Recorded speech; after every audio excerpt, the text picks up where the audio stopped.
మొదటి భాగంలో యెహెజ్కేలు గ్రంథము 11వ అధ్యాయం మొదటి వచనం నుంచి 13వ వచనంకు ఉండేటువంటి పచ్చన పాత్ర, యెరూషలేముని పచ్చన పాత్రతో పోల్చినటువంటి లేఖన భాగాన్ని మనం ధ్యానించుకున్నాం కదా. దాన్ని ధ్యానిస్తూ పచ్చన పాత్రలో మాంసం ఎంత భద్రంగా ఉంటుందో, సురక్షితంగా ఉంటుందో, అంతకంటే మరి భద్రమైనటువంటి సురక్షితమైనటువంటి ప్రదేశం ఏంటి అంటే ఒక పాపికి ప్రభు అయిన యేసుక్రీస్తు వారి సిలువ. ఎందుకంటే యేసు ప్రభు మాత్రమే గెత్సెమనే తోటలో ఉగ్రతా పాత్రని మానవులందరి మీద, మనందరి మీద కుమ్మరించబడవలసినటువంటి దేవుని ఉగ్రతా పాత్రని అంతటిని త్రాగివేసినటువంటి ఆ ప్రభు అయిన యేసుక్రీస్తు వారు నిజమైన పచ్చన పాత్ర. అందులోనికి దేవుడు మనం తీసుకుని వచ్చి అందులో మాంసంగా, చెదిరిపోయినటువంటి మాంసంగా, నాశనం కానటువంటి మాంసంగా దేవుడు మనల్ని అలాంటి అవకాశాన్ని కల్పించాడు. ఇది కేవలం దేవుని దయ, మనం అనుకుంటే జరిగింది కాదు అన్నది మొదటి భాగం. ఇప్పుడు 14వ వచనం నుంచి 25వ వచనం వరకు ఒక సందర్భం రాయబడింది. ఈ సందర్భం ఏంటి అంటే ఇది అర్థం కావడానికి 13వ వచనం మనం చదవాలి. ఈ 13వ వచనం అటు పైన ఉన్నటువంటి లేఖన భాగాన్ని, ఇటు కింద ఉన్నటువంటి లేఖన భాగాన్ని కలుపుతూ ఉంది, ఒక అనుసంధానం చేస్తూ ఉంది, గొలుసులాగా. ఎలాగో చూద్దాం. నేను ఆ ప్రకారం ప్రవచించుచుండగా, ఏ ప్రకారం? మీరు పచ్చన పాత్ర అనుకుంటున్నారు కదా, మీరు మాంసం అనుకుంటున్నారు కదా. మీరు కాదు మాంసం, మీ చేత చంపబడిన వారు మాంసం, మీరు నాశనం అవుతారని ప్రవచిస్తూ ఉన్నప్పుడు యెహెజ్కేలు నేను ఆ ప్రకారం ప్రవచించుండగా బెనాయా కుమారుడైన పెలట్యా చచ్చెను. ప్రవచిస్తూ ఉండగానే చచ్చిపోయాడు. అంటే నాశనం నిశ్చయం అని. వెంటనే ఒకడు మరణించగానే నాశనం నిశ్చయం అనేటువంటి సంకేతం అది. నాశనం నిశ్చయం. ఎప్పుడైతే అలా మరణించాడో వెంటనే కనుక నేను సాష్టాంగపడి, యెహెజ్కేలు సాష్టాంగపడి ఎలుగెత్తి, అంటే గట్టిగా, అయ్యో ప్రభువా యెహోవా, ఇశ్రాయేలీల శేషమును నీవు నిర్మూలన చేయదువా అని మొరపెట్టింది. ప్రభువా, శేషం లేకుండా చంపేస్తావా, అందరినీ చంపేస్తావా అని మొరపెట్టినప్పుడు, ప్రార్థన చేసినప్పుడు దేవుడు ఇస్తున్నటువంటి సమాధానం ఏంటో తెలుసా? 14వ వచనం. అప్పుడు యెహోవా వాక్కు నాకు ప్రత్యక్షమై ఇలాగ సెలవు ఇచ్చును, నరపుత్రుడా, యెరూషలేం పట్టణపు వారు ఈ దేశము మాకు స్వాస్థ్యముగా ఇయ్యబడెను, మీరు యెహోవాకు దూరస్తులుగా ఉండుడి అని ఎవరితో చెప్పుచున్నారో వారందరూ ఇశ్రాయేలీలై నీకు సాక్షాత్ బంధువులను, నీ చేత బంధుధర్మం నొందవలసిన వారునై ఉన్నారు. ఈ వచనం అర్థం కాలేదా మీకు? యెరూషలేం పట్టణంలో ఉన్నటువంటి యూదులు ఏమనుకుంటున్నారు అంటే, ఈ దేశం మాది, ఎందుకంటే మేము మిగిలాం కాబట్టి, మొదటి చెరలోకి పోకుండా మేము మిగిలాం కాబట్టి ఈ దేశం మాది. మరి పోయిన వాళ్ళది ఈ దేశం కాదు, అందుకే వాళ్ళు దూరంగా వెళ్ళిపోయారు. వాళ్ళు దేవుడు దూరంగా చెదరగొట్టేశాడు, వాళ్ళు దూరస్తులు అని అనుకుంటున్నారు. ఇప్పుడు దేవుడు ఏమన్నాడు అంటే, ఇక్కడ నిలవబడి ఈ దేశం మాది అనుకుంటున్నారే, వాళ్ళతో ఏం చెప్తారంటే, మీది కాదు ఈ దేశం. ఎవరిది దేశం? ఎవరైతే దూరంగా వెళ్ళిపోయారో వాళ్ళది దేశం, వాళ్ళు వస్తారు, వీళ్ళు వెళ్ళిపోతారు అని చెప్పుకుంటున్నాడు. ఇప్పుడు మరలా చదవండి 15వ వచనం. నరపుత్రుడా, యెరూషలేం పట్టణపు వారు, అంటే యెరూషలేంలో ఉన్నవారు, ఈ దేశము మాకు స్వాస్థ్యముగా ఇయ్యబడెను, మీరు యెహోవాకు దూరస్తులుగా ఉండుడి. ఎవరు యెహోవా దూరస్తులు? చెరలో ఉన్నవాళ్ళు. మీరు యెహోవాకు దూరస్తులుగా ఉండుడి అని ఎవరితో చెప్పుచున్నారో వారందరూ ఇశ్రాయేలీలై నీకు సాక్షాత్ బంధువులను, నీ చేత బంధుధర్మం నందవలసిన వారునై ఉన్నారు. ఎవరైతే దూరంగా వెళ్ళిపోయారో, మీరు ఈ దేశానికి సంబంధించిన వాళ్ళు కాదు, మీరు శాపగ్రస్తులు, పాపాత్ములు అని ఎవరిని గురించి అయితే అనుకుంటున్నారో వాళ్ళు నీకు సాక్షాత్ బంధువులు, నీ చేత బంధుధర్మం నొందవలసిన వారంటే వాళ్ళు మరలా వస్తారు ఇక్కడికి, వాళ్ళు మరలా వస్తారు, వాళ్ళు నిజంగా ఇశ్రాయేలీలు. ఇక్కడ ఎవరైతే ఉన్నారో వీళ్ళు ఈ దేశానికి సంబంధించిన వాళ్ళు కాదు, వీళ్ళు వెళ్ళగొట్టబడతారు. ఏం చెప్తున్నాడు? ఎవరైతే నాశనం అనుకుంటున్నారో వాళ్ళకి నిరీక్షణను ప్రకటిస్తున్నాడు. వీళ్ళు ఏమనుకుంటున్నారు? మేము ఇక్కడే ఉంటాం, భద్రంగా ఉంటాం. వాళ్ళు ఏమనుకుంటున్నారు? నాశనం, మేము నాశనం అయిపోతున్నాం. నాశనమైన వాళ్ళతో ఏం చెప్తున్నారంటే, మీరు మరలా వస్తారు. మేము భద్రంగా ఉన్నామని వాళ్ళతో ఏం చెప్తున్నాడంటే భద్రం కాదు, సర్వనాశనం అని చెప్తున్నాడు. ఎవరైతే ఆశలు విఫలమయ్యాయి అనుకుంటున్నారో 37వ అధ్యాయంలో అదే రాయబడుతుంది. మనకి ఇక ఆశలు లేవు, మనం మరణించాం, నశించిపోయాం అని ఎండిపోయిన ఎముకలు లాంటి జీవితాలు జీవిస్తున్నటువంటి వారితో మహాసైన్యంగా నిలవబెడతాడు అని దేవుడు చెబుతూ ఉన్నాడు. అంటే మనం మొదటి వచనం నుంచి 13వ వచనం వరకు ఏం చూసామంటే దేవుని ఉగ్రత, దేవుని కోపం, దేవుని ప్రతిదండన, ఆయన ఎంతగా కోపం ఉంచుకుంటాడు, ఎంతగా శిక్షిస్తాడన్నది చూసాం.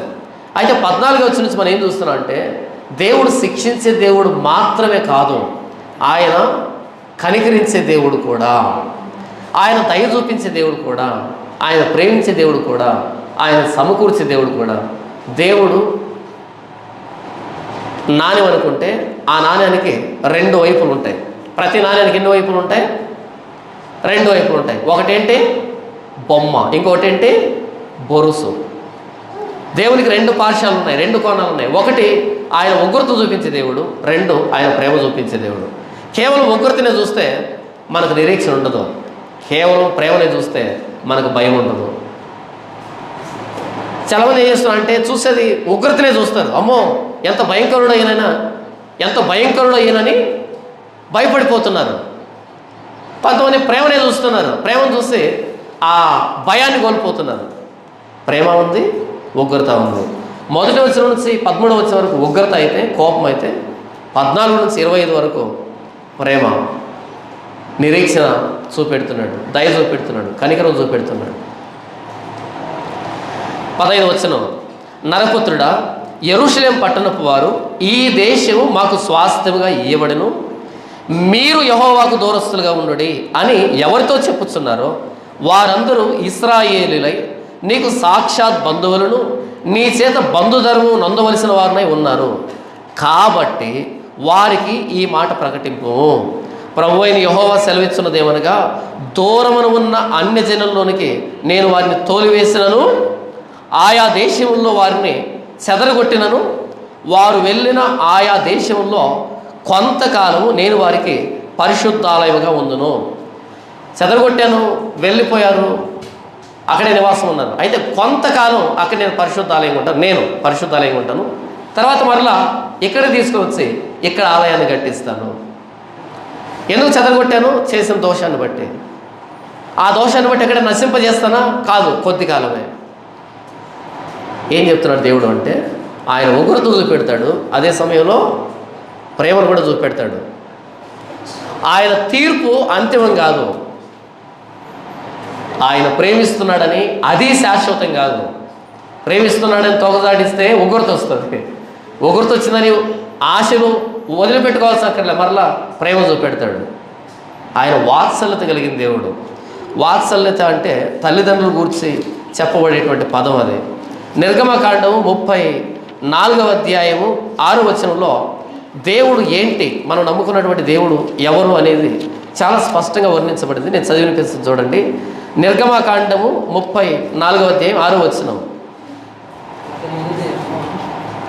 అతని ఎదుట యెహోవా అతని దాటి వెళ్ళొచ్చు. యెహోవా కనికరము, దయ, దీర్ఘశాంతము, విస్తారమైన కృపా సత్యములు గల దేవుడైన యెహోవా. యెహోవా ఎవరంట? ఆయన కనికరము, దయ, దీర్ఘశాంతము, విస్తారమైన కృపా సత్యములు గల దేవుడైన యెహోవా. 7వ వచనం చూడండి. ఆయన 1000 మందికి కృప చూపుతూ, 1000 అంటే 10 లక్షలు, 100,000 అంటే 1,00,000, 100 పక్కన 3 సున్నాలు పెడితే ఎంత? 1,00,000. 1000 అంటే 1000 పక్కన 3 సున్నాలు పెడితే 10 లక్షలు కదా. 1000 మంది కృప చూపుతుంటే 10 లక్షలు మాత్రమే అని కాదు, విస్తారంగా కృప చూపెడతాడని. ఆయన 1000 మంది కృప చూపుచు దోషమును, అపరాధమును, పాపమును క్షమించును. కానీ ఆయన ఏమాత్రమును దోషులను నిర్దోషులుగా ఎంచక 3-4 తరముల వరకు తండ్రుల దోషమును కుమారుల మీదకిని, కుమారుల దోషమును కుమారుల మీదకిని క్షమించండి 3-4 తరముల వరకు తండ్రుల దోషమును కుమారుల మీదకిని, కుమారుల మీదకిని రప్పించని ప్రకటించను. ఎవరు మాట్లాడుతున్నాడు ఆయన? ఆయన దోషాన్ని పాపాన్ని పరిహరిస్తాడు, కానీ దోషిని నిర్దోషిగా ఎంచడు. క్షమాపణ వేడినప్పుడు క్షమిస్తాడు, కానీ క్షమాపణ వేడకపోతే క్షమించడు ఆయన అని చెప్తున్నాడు. ఇక్కడ ఎవరు మాట్లాడుతున్నాడు అంటే, ఆయా జనుల్లోనికి మిమ్మల్ని వెళ్ళగొట్టాను, అయితే అక్కడి నుంచి మరలా నేను సమకూరుస్తాను. దేవుని ఉగ్రత అంతిమం కాదు. ఉగ్రత వెనకాలనే నిరీక్షణ ఉంటుంది, ప్రేమ ఉంటుంది. చాలామంది దేవుడు ఉగ్రతకు లోనై ఉన్నప్పుడు నిరీక్షణ కోల్పోతారు. అయిపోయింది మా జీవితం ఇంతే, ఇక మేము బయటకు రాం, ఇక మేము ఇలాగే మరణిస్తాం, ఇలాగే చచ్చిపోతాం. చాలామంది ఫోన్ చేసి అంటారు మేము సూసైడ్ చేసుకుని చచ్చిపోతామని. ఎందుకు అంటే ఇక అయిపోయింది జీవితం అని. అయిపోలేదు, ఎవరు చెప్పారు అయిపోయిందని? అయిపోతే చంపేస్తాడు కదా. ఆయన చంపట్లేదంటే ఇంకా ఉందని. ఆయన చంపకుండా మనం ఎందుకు చంపుకోవడం? అయిపోతే ఆయనే చంపుతాడు, మనమే అడగాల్సిన అక్కర్లేదు. అయిపోయిన ఒక్క సెకండ్ కూడా ఉంచడు, ఆయన ముగించేస్తాడు. పర్ఫెక్ట్గా టైమింగ్ అయింది. అయిపోలేదు అంటే ఇంకా ఉంది అని. చాలామంది అయిపోయింది అనుకుంటారు. దేవుడు కోపం అంతిమం కాదు, దాని వెనకాలనే ప్రేమ ఉంటుంది, వెనకాలనే ప్రేమ ఉంటుంది. 37 యేస్కేలు గ్రంథంలో మీరున్న సమాధులు నేను తెరుస్తానంటాడు. మీరున్న సమాధులు అంటే బబులోను దేశం కానీ అషూరు దేశాన్ని సమాధితో పోల్చి మీరున్న సమాధులను తెరిచి నేను మరలా యెరూషలేముకి రప్పిస్తాను అని. సమాధి లాంటి స్థితిలో నుంచి బయటకు తీసుకుని వస్తాడు. లాజరు చనిపోయి 4 రోజులు అయింది, సమాధిలో ఉన్నాడు. సమాధి నుంచి బయటికి రాలేదా? బయటకు రాలేదు కాదు, బయటికి పిలవలేదా? బయటికి నడిపించలేదా? బయటకు వచ్చేటట్టు చేయలేదా? సమాధులు తెరిచే దేవుడు ఆయన. సజీవ సమాధి అయిన దేవుడు కాదు యేసు ప్రభువు. సమాధిని గెలిచిన దేవుడు, పునరుద్ధానుడైన దేవుడు. మీరు ప్రపంచం తిరిగితే ప్రపంచంలో అనేకమైన మతాల్లో కొంతమంది దేవుడు చచ్చిపోయారు. చచ్చిపోయి ఎందుకు చచ్చిపోయారంటే ఆయన చచ్చిపోలేదు, నిద్రపోతున్నాడు, బయటకు వస్తాడు. మరలా ఎప్పుడు వస్తాడు అంటే, ఎప్పుడు వస్తాడంట? ప్రళయం యుగాంతంలో వస్తాడంట. అప్పుడు ఉన్నది ఎవరు? ఇప్పుడు నేను అడిగాను అనుకో, నేను బతుకుతా అంటే బతుకుతాడు. ఎప్పుడు? ప్రళయంలో అన్నాడు అనుకో, అప్పటికి నేను ఉంటానా? మరి పుసుకొని నమ్మేశాను అనుకో, ఒకవేళ ఆయన రాకపోతే ఎప్పుడు? మీకు అర్థమైంది? మా ప్రాంతంలో ఒక బండ ఉంది, ఒక బండను చెక్కారు ఎవరో, అప్పట్లో శిల్పులు చెక్కారు. ఆ బండ మీద 2 చేపలు ఉన్నాయి. ఏమున్నాయి? బండ మీద 2 చేపలు ఉన్నాయి. ఆ బండ పక్కన ఒక చెట్టు ఉంటుంది చిన్నది. ఏ చెట్టు అది? తుమ్మ చెట్టు అంటారు చూసారు, తుమ్మ చెట్టు లాగా ఉంటుంది. తుమ్మ చెట్టు ఆకులు ఎంత ఉంటాయి తెలుసా మీకు? ఎంత విషయాలు ఉంటాయా? తుమ్మ చెట్టు ఆకులు కనబడవు కదా, సన్నగా ఉంటాయి తుమ్మ చెట్టు ఆకులు. అది అంత దూరంలో ఉంటుంది, చెట్టు ఉంటుంది. ఇక్కడ ఒక బండ, దాని మీద 2 చేపలు. దానికి అంత దూరంలో ఇంకొక బొమ్మ ఉంటుంది, ఒక విగ్రహం ఉంటుంది. వీటికి కొంచెం దూరంలో ఒక కాలువ ఉంటుంది, పెద్ద కాలువ. ఏం చెప్తారు తెలుసా? అంటే మా జేజీ ఆయన ఏం చెప్పాడంటే, యుగాంతం ఏం జరుగుతుందంటే ఈ కాలువ నిండుతుంది. ఎప్పుడు అంటే చాలా పెద్దది, చాలా పెద్దగా ఉంటుంది అది. దానికి ఎక్కడి నుంచి నీళ్లు రావు. నీళ్ళు వస్తాయి కదా, కాలువ నీళ్ళు పారేది, నీళ్ళు రావు అక్కడ నుంచి ప్రారంభమై ఉంటుంది అది. యుగాంతం ఈ కాలువ నిండుతుందంట. ఈ కాలువ నిండిన తర్వాత ఈ 2 చేపలు అందులో దుముకుతాయంట. ఎక్కడి నుంచి? ఈ బండ మీద నుంచి ఆ 2 చేపలు అందులో దుముకుతాయంట. అందులో దుమికి ఈతాడుతూ పెరిగిన తర్వాత అక్కడుంది ఆ బొమ్మ. ఆ బొమ్మ ఏం చేస్తుందంట? గ్యాలం వేసి ఆ 2 చేపలు పట్టుకుంటుందంట. ఆ 2 చేపలు పట్టుకొని ఈ తుమ్మ ఆకులు ఉన్నాయి కదా, దీంతో విస్తరాకు తీసుకుంటారంట. ఈ తుమ్మ ఆకులతో ఏం చేస్తాడంట? ఈ తుమ్మ ఆకులతో విస్తరాకు తీసుకొని ఈ 2 చేపలు గ్యాలం వేసి పట్టుకొని, ఏది రాయి మీద ఉంటే 2 చేప బొమ్మలు, ఇది నిండింది లేదు, ఇవి దూకింది లేదు, ఆయన వచ్చింది లేదు, ఇది విస్తరాకు అయింది లేదు. విస్తరాకు కావాలంటే కనీసం ఇంత వెడల్పోయిన ఆకు ఉండాలి కదా. పొరగ పొలంత సైజులో ఉంటే దాంట్లో ఎలా గుచ్చుతారు? ఆయన దేంతో గుచ్చుతారు? అప్పుడు చిన్నప్పుడు వినేవాడిని, అలా వినేవాడిని. ఇప్పుడు అనిపిస్తుంది ఎలా విన్నాను అప్పట్లో అని. సరే నేనంటే విన్నాను అప్పట్లో, మా జేజే ఎలా చెప్పాను నాకు అసలు ఏ కాన్ఫిడెన్స్ అది అనిపించింది. ఇప్పుడు ఏం కాన్ఫిడెన్స్ కదా. ఆయన ఎంత నమ్మకపోతే అంత అద్భుతమైన కథ నాకు చెప్పాడు. ఎవడో తలవాల్సిన బొమ్మ వేశాడు 2 చేపలు. ఎవరో ఇల్లు కట్టుకోవడానికి గొంతులోడారు, ఎక్కడి నుంచో కొట్టుకొచ్చి ఒక బొమ్మ అక్కడ నిలవబడింది. పొరపాటున తుమ్మ చెట్టు ఒకటి అక్కడ ఏదో పిట్ట రెట్టేసి అందులో మొలిచింది కదా. ఈ నాలుగింటిని కలిపి ఒక పెద్ద కథ తయారు చేసి నా బుర్రలో వేశా. ఇప్పుడు అటుగా వెళ్ళినప్పుడు అనిపిస్తుంది ఏమి నమ్మాను గతంలో అని. మీకు అర్థమవుతుందా? నేనేం చెప్పాను? ఇదంతా ప్రపంచవ్యాప్తంగా యుగాంతంలో ఈయన వస్తాడు, ఆయన వస్తాడు, అది వస్తుంది, ఇది వస్తుంది అన్నారు. వచ్చింది లేదు, చచ్చింది లేదు. అంతకంటే ముందు మనం వస్తాం కదా, అంతకంటే ముందు మనం పోతాం కదా. మీకు మాట చెప్తాను, మీ ఇంటికి ఎవరైనా వచ్చి అన్నా నాకు 10 లక్షలు ఇస్తే యుగాంతంలో మీకు వడ్డీ వేసి ఇస్తానన్నా, లక్షకి లక్ష చేసి ఇస్తానంటే ఇస్తారేంటి? ఎలా కనబడుతున్నాను నేను? యుగాంతం వద్దులే, 100 సంవత్సరాల తర్వాత ఇస్తానన్నా అన్నాడు అనుకో, ఎలా కనబడుతున్నాను నేను అసలు అంటాం అనమా? ఎందుకని? దాన్ని ఏదో మన కళ్ళెదురుగా చూసినప్పుడు మన ధైర్యం వస్తుంది. అన్న వచ్చే సంవత్సరం ఇస్తా అంటే ఓకే, పోయి యుగాంతంలో ఇస్తానంటే నాకు ఎందుకు అది కదా. ఇలాంటి సజీవ సమాధిని నమ్ముకొని తెరవబడిన ఖాళీ సమాధిని విక్రయిస్తున్నటువంటి ఖాళీ బుర్ర పెట్టుకున్న వ్యక్తులను తయారయ్యారు సమాజంలో. ఇలాంటి చేపలు నమ్ముకొని, అలాంటి తుమ్మ చెట్లు నమ్ముకొని, అలాంటి బొమ్మలు నమ్ముకొని, ఇలాంటి గుంతలు నమ్ముకొని ప్రభువైన యేసుక్రీస్తు సముద్రం మీద నడిచాడు, చూశారు. చరిత్ర, హిస్టరీ కదా. మేము చూడలేదండి అంటే చరిత్రలో నిలవబడ్డాడు ఆయన. ఆయన చరిత్ర అబద్ధమైతే కాలగర్భంలో కలిసిపోయాడు. ఆయన సమాధి ఖాళీ సమాధి ఇప్పటికీ చూస్తున్నారు వెళ్ళి. ప్రభువైన యేసుక్రీస్తు 5 రొట్టెలు 2 చేపలు తీసి కొన్ని వేల మంది పంచిపెట్టాడు. 2 చేపలు గీయలే, 2 చేపలు గీసి ఇవి అప్పుడు దూకుతాయంట కాదు, లైవ్లో కొన్ని వేల మందికి పంచిపెట్టాడు. పేతురు గాలం ఇచ్చి వీళ్ళు గాలం వేయి, ఒక చేప బయటకు వస్తుంది, దాని నోరు తెరుచు, లోపల షెకెల్ ఉంటుంది, నా కోసం నీ కోసం పన్ను కట్టన్నాడు. సముద్రం మీద అధికారం కలిగిన వాడు గాలం వేస్తే ఏ చేప రావాలో దాని నోట్లో షెకెల్ ఉండాలి, నియమించిన దేవుడు, నిర్ణయించిన దేవుడు. ఈ దేవుని ఎగతాలు చేస్తున్నారు చేప బొమ్మలు గీసుకున్నటువంటి మేధావులందరూ కలిసి. ఏ యేసుప్రభుని ఎగతాలు చేస్తున్నారు? చేప బొమ్మలు గీసుకున్నటువంటి మేధావులందరూ కలిసి ఈ సృష్టికర్త, సముద్రాన్ని జలచరాలతో నింపినటువంటి ఆయన్ను వెక్కిరిస్తున్నారు. వాళ్ళు చూసేప్పుడు జాలి అనిపిస్తుంది నాకు. ఏం బ్రతుకులు రమ్మని, ఎవరిని నమ్ముకున్నారు, ఎవరిని అంటున్నారు? తుమ్మాకులతో విశ్రాంతి తీసుకుంటారు అనేదాన్ని నమ్మారు తప్ప, ఆకాశాన్ని చాపను పరిచినట్టు పరిచాడు, చాపను పరిచినట్టు మడుస్తాడు అన్నటువంటి ఈ లేఖనాలు నమ్మటం వలే తుమ్మాకుతో విశ్రాంతి చేస్తారంట.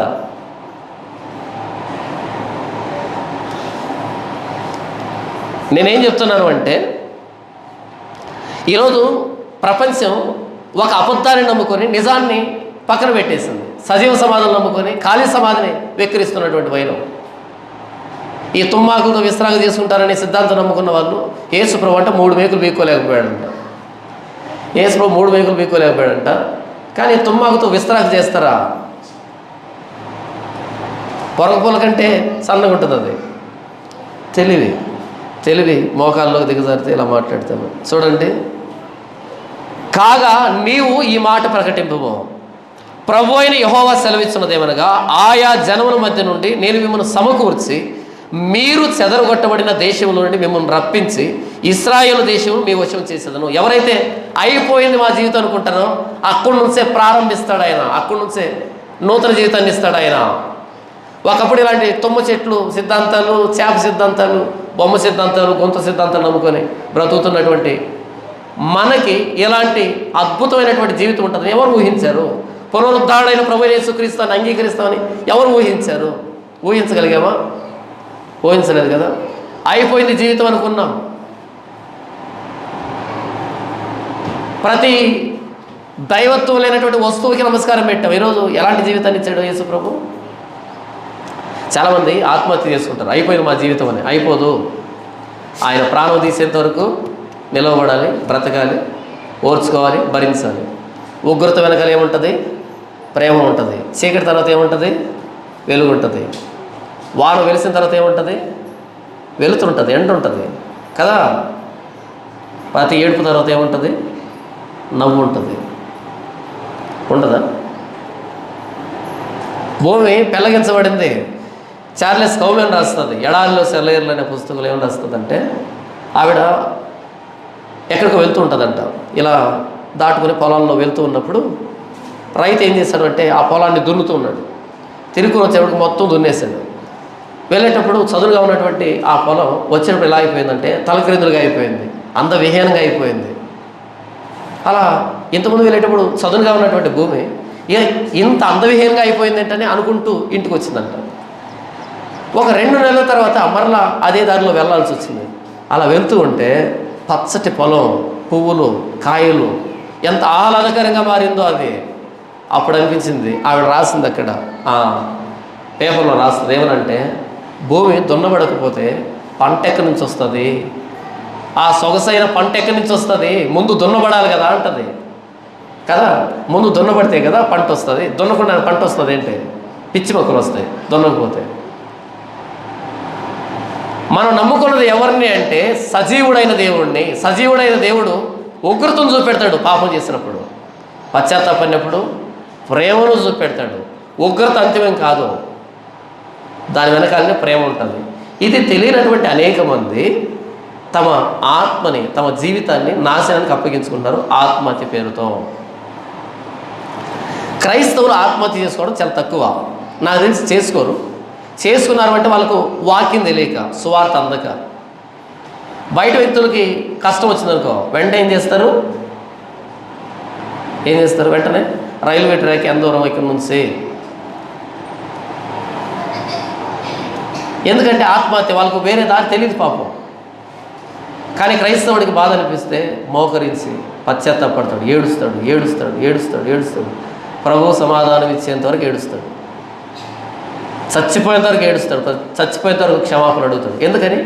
మన దేవుడు సజీవుడు కాబట్టి, స్పందించే దేవుడు కాబట్టి. మొన్న కరుణాకర్ సుగ్న అనే వ్యక్తి అడిగాడు, బైబిల్లో దేవుడు కఠినాత్ముడుగా కనపడుతున్నాడు, క్రూరుడుగా కనపడుతున్నాడు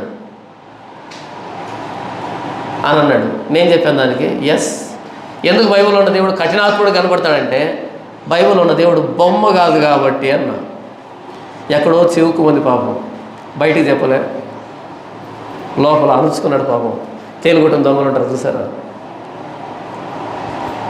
ఎందుకు బైబిల్లో ఉన్న దేవుడు కఠినాత్ముడుగా కనబడతాడంటే బొమ్మ కాదు కాబట్టి. అంతేనా? బొమ్మ అంటే అలాగే ఉంటాడు, నువ్వు ఏం చేసినా అలాగే ఉంటాడు, చిరుమంద హాసత అలాగే. ఎందుకంటే అలా గీసావు అలాగే ఉంటాడు అంతే. ఆ బొమ్మ దగ్గరకు వచ్చి మందు తాగుతున్నావు అనుకో అలాగే నవ్వుతుంటాడు, ఆ బొమ్మ దగ్గరకు వచ్చి ఏడుస్తున్నావు అనుకో అలాగే నవ్వుతుంటాడు. ఎందుకని? బొమ్మ స్పందించదు. ఎవరు స్పందిస్తారు? జీవము కలిగిన దేవుడు స్పందిస్తాడు. మీకు మాట చెప్తాను, నాన్న పోలీస్ ఆఫీసరు, బుర్ర మీసాలు ఇంత ఉన్నాయి, ఒక్కో మీసం మీద నిమ్మకాయ కాదు చీనిమ్మకాయ నిలబెడతాడు. ఇలా మీసాల మీద నిలబెడతాడు, గజ నిమ్మకాయ చీనిమ్మకాయ నిలబెట్టి అంత మీసాలు ఉన్నాయి. కానీ చచ్చిపోయాడు పాపం. పెద్ద ఫోటో పెట్టావు హాల్లో, ఆ ఫోటో కింద సిట్టింగ్ వేసి తాగుతున్నావు అనుకో, ఏమంటాడు ఆయన? ఏమంటాడు? ఆ నిమ్మకాయ ఎక్కడే ఉంటుంది కదా, ఆ మీసాలు అట్టే ఉంటాయి, ఏమంటావు? అదే ఆయన బ్రతికున్నాడు అనుకో, తాగుదామని ఆలోచన వస్తుందా? తాగడం దేవుడు, తాగుదామని ఆలోచన వస్తుందా? ఆలోచన కూడా రాదు కదా. ఎందుకని? బ్రతికుండే వ్యక్తికి ఫోటోలో ఉన్న వ్యక్తికి చాలా తేడా ఉంటుంది. చాలా తేడా కాదు, అసలు పోల్చలేం కదా.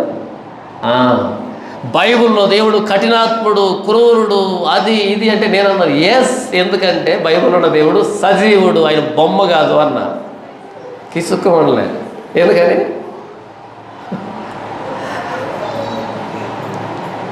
ఒకవేళ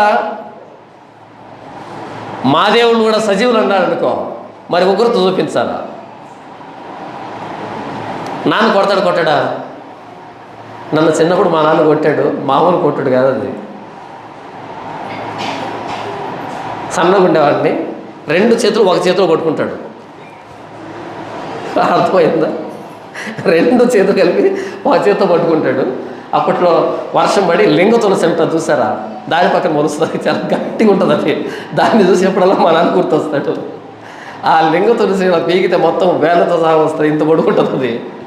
రెండు మూడు కలిపి ఇలా తిప్పుతాడు, వడదిప్పుతాడు. వడదిప్పి కొడితే ఇక్కడ నుంచి ఈ తొడదాకా కనీసం ఇలా అనుకుందామన్నా అసలు చేతులు ఎక్కడ ఉన్నాయి, రెండు చేతులు ఐదు చేతులు ఉన్నాయి. మామూలు కొట్టేవాడు కాదు. బ్రతికుండేనా అన్న కొడతాడు, ఫోటోలు ఉంటానా అన్న అస్సలు కొట్టాడు. బైబుల్ ఉండే దేవుడు బ్రతికుండేనా అన్న మామూలు కొట్టడు. ఆ కొట్టిన ప్రతిసారి అనుకునేవాడు ఎంత దుర్మార్గుడు మా నాన్న అని. తర్వాత అర్థమైంది పెద్ద అయిన తర్వాత ఎంత ప్రేమించాడు మా నాన్న అని. ఉగ్రత చూపించే దేవుడు అన్యాయస్తుడా అని అడుగుతాడు రోమీయుల రాసిన పత్రిక 3వ అధ్యాయంలో అపోస్తలుడైన పౌలు. ఉగ్రత చూపించే దేవుడు అన్యాయస్తుడా? ఒకవేళ ఉగ్రత చూపించడమే అన్యాయం కాఠిన్యం అయితే మన తల్లిదండ్రులు ఎంత కఠినాత్ములో, ఎంత కఠినాత్ములో. బెత్తము వాడని కుమారుడు తండ్రికి విరోధి అవును శత్రువును అని రాయబడింది. ఎవరు రాశారు ఈ మాట? ఇంటర్మీడియట్ డిస్కంటిన్యూ అయిన వ్యక్తి కాదు. ఎవరు రాశారు? జ్ఞాని అయిన సొలొమోను. కానీ ఇంటర్మీడియట్ డిస్కంటిన్యూ అయిన వాళ్ళంతా అంటారు బైబిల్లో దేవుడు క్రూరుడు, కఠినాత్ముడు. చదువుకుంటే తెలుస్తుంది బెత్తం ఎంత మార్పును తీసుకొస్తుంది అని. ఎందుకు టీచర్ చేతిలో బెత్తం ఉంటుంది? టీచర్ చేతిలో ఎందుకు బెత్తం ఉంటుంది? బెత్తం వాడకపోతే వీడు బుద్ధిమంతుడు కాడు. మా నాన్న చిన్నతనంలో ఒక మాట చెప్తూ ఉండే, ఒరే మీరు ఎంత మంచి బ్రతుకులు బ్రతుకుతున్నారా, ఎంత సుఖంగా ఉన్నారా. మా చిన్నతనంలో కోదండం ఎక్కించేవాళ్ళం మమ్మల్ని టీచర్లు అని. కోదండం అంటే తెలుసా? పెద్దవాళ్ళకి తెలుసు కోదండం అంటే. ఏం చేసేవాళ్ళంట? కోదండం ఎక్కించేవాళ్ళంట. కోదండం అంటే ఏంటో తెలుసా? అప్పట్లో స్లాబులు ఉండేటివి కాదు స్కూళ్ళకి, దూలాలు ఉండేటివి. ఆ దూలానికి ఎక్కిస్తారంట. ఇలా మనిషి దూలానికి కాళ్ళు చేతులతో ఇలా పట్టుకోవాలి దూలాన్ని, లేకపోతే తాడు కడితే తాడుకి ఇలా పట్టుకోవాలి దాన్ని. ఎవడు? వీడే పిల్లాడు, హోంవర్క్ చేయలేదు కదా, ఇలా పట్టుకోవాలి పైన అంటే వేలాడుతూ ఉంటాడు. కింద ఏం చేస్తారంట, ఈ జముడు చెట్లు ఉంటాయి, నాగమల్లి బిల్లలు ఉంటాయి, నాగమల్లి చెట్టు ఉంటాయి, బిల్లలుగా ముళ్ళులు, అవి తీసుకొచ్చి సరిగ్గా కింద పరుస్తారు. వదిలాడా కింద పడతాడు. పైన తగిలిచ్చారు పట్టుకున్నాడు, కింద ఏమున్నాయి? ఈ నాగజేవుడు బిల్లలు ఉంటాయి, ముళ్ళు ఉంటాయి, అంత కింద పరుస్తారు. వెళ్ళి చింత బెత్తాలు తీసుకొస్తారు. చింత బెత్తానికి ఉండే ప్రత్యేకత ఏంటంటే అది విరగదు. ఎంత కొట్టినా, ఏ బెత్తంతో కొట్టే విరుగుతుంది కానీ అది విరగదు. ఎంత ఫ్లెక్సిబుల్గా వంగుతుంటుందో. మన దేహం ఎలాగుంటే అన్ని చుట్టూ తిరుగుతుంటుంది కానీ విరగదు అది. అరే విరిగిపోయింది పడేద్దామనే అవకాశం ఏమవుతుంది? అది కొడుతూనే ఉండు, అంతేనే వంగుతూనే ఉంటుంది అది. అలా చింత బెత్తాలు తీసుకొని కొడుతూ ఉంటే అది వదిలిపెట్టలేక, వదిలితే ఏమవుతాడు? కింద పడుతుంది. ఒకళ్ళు కింద పడ్డాడు అనుకో, అప్పట్లో తల్లిదండ్రులు చాలా సెన్సిటివ్గా లేరు. మా కొడుకుని ఎందుకు కొట్టామని వచ్చేవాళ్ళు కాదంట. ఇక్కడ కొట్టాడని తెలిస్తే ఇంట్లో డబల్ కోటింగ్ ఉండేదంట అప్పట్లో. కొడక పొద్దున్న సాయంకాలం దాకా మేము నాగలుతుంది ఇంత కష్టపడుతూ ఉంటే, ఇంత కష్టపడి తెస్తే నువ్వు చదువుకోకుండా ఏం చేస్తావని అక్కడే డబల్ కోటింగ్ ఉంటుందంట. కాబట్టి కిసుక్కునే వాళ్ళు కాదంట. మన చెప్పేవాడు అలా కోదండం ఎక్కిస్తే మాకు ఈ చదువు అబ్బిందిరా. అందుకే మీరు చూడండి, పాత తరం వ్యక్తులు 5వ తరగతి చదివినా మనం ఇంటర్మీడియట్ చదివినా రెండు ఒకటే. ఎక్కువ మాట్లాడితే వాళ్ళ దగ్గర చాలా సరుకు ఉంటుంది. నేను ఎక్కువసేపు మా జేజీ దగ్గర నిలబడుకునేవాడిని కాదు. స్కూల్లోకి వెళ్తే అందరూ అనేవాళ్ళు అబ్బో టాపర్ అని. మా జేజీ దగ్గర ఉండేవాడిని కాదు నేను. ఎందుకో తెలుసా? ఏదో ప్రశ్న అడుగుతాడు, అది మనకు రాదు, పరువు పోతుంది. ఎందుకు వచ్చిన కర్మ, బయట ఉంటే అక్కడ ప్రశంసలు వస్తాయని ఇక్కడ తప్పించుకునేవాడిని. అందుకే పాత తరం వ్యక్తులు తెలివి ఆ స్థాయిలో ఉంటుంది. కారణం ఏంటంటే కోదండం ఎక్కించారు. బెత్తము బుద్ధిని తీసుకొస్తుంది. టీచర్ చేతిలో ఏముండాలి? బెత్తం ఉండాలి. ఇప్పుడు లేదు బెత్తం, అయిపోయింది వ్యవహారం. ఇప్పుడు టీచర్ చేతిలో ఏముండదు? మొబైల్ ఫోను, అందులో ఏముండదు? జబర్దస్త్ కదా. అందుకే మన పిల్లలు తయారయ్యారు, జబర్దస్త్ కమీడియన్ లెక్క తయారయ్యారు. మన పిల్లలు ఏమయ్యారు? కమీడియన్స్ అయ్యారు, బఫూన్స్ అయ్యారు, జోకర్స్ అయ్యారు.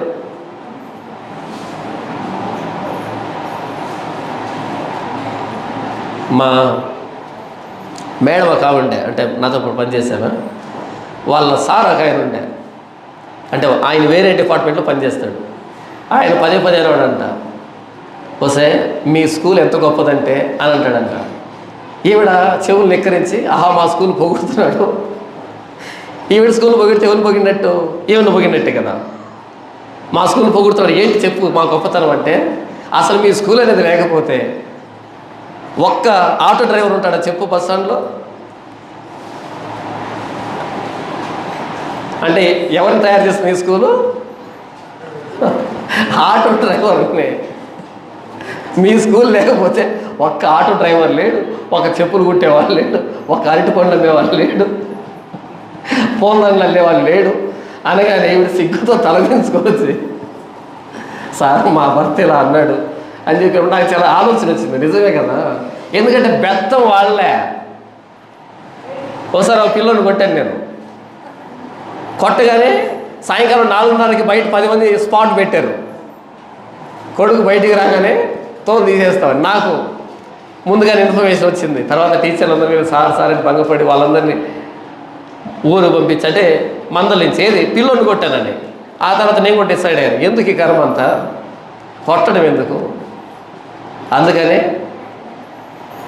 ఈ టౌన్ నిండా నా స్టూడెంట్సే, అంటే నా స్టూడెంట్స్ అని కాదు, ఇక్కడి నుంచి వెళ్ళిన ప్రోడక్ట్స్ అన్నీ ఆటో తిప్పుతుంటాయి.